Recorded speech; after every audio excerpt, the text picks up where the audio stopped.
თავის დროზე აბსოლუტურად ყალბი განცხადებები კეთდებოდა იმასთან დაკავშირებით, რომ თითქოს დასავლეთიდან არაფერი ცუდი არ შეიძლება წამოვიდეს დაფინანსების სახით.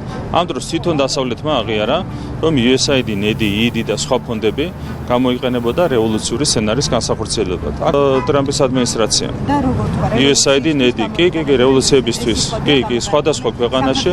ამის შემდეგ თქვენ გახსოვთ, იგივე ილონ მასკმა გაავრცელა ვიდეო, სადაც საქართველოს მაგალითიც იყო მოყვანილი ზუსტად ამ კონტექსტში, რომ USAID და NEDI ხელს უწყობდნენ სხვადასხვა ქვეყანაში რევოლუციების მოწყობას. ესედაც ხო ყველამ ვიცით. საქართველოში ჰქონდა რევოლუციის 4 მცდელობა გასული 4 წლის განმავლობაში, ამაში იყო პირდაპირ ჩართული USAID, NEDI, ამერიკის ელჩი იყო პირდაპირ ამ ყველაფერში ჩართული, ყოფილი გულისხმობ. შესაბამისად, ყველაფერი არის დღესავით ნათელი. ჩვენ ვერავის მივცეთ იმის საშუალებას, რომ შავი ფულით, გამჭვირვალე ფულით საქართველოში მოგვიწყონ რევოლუციები.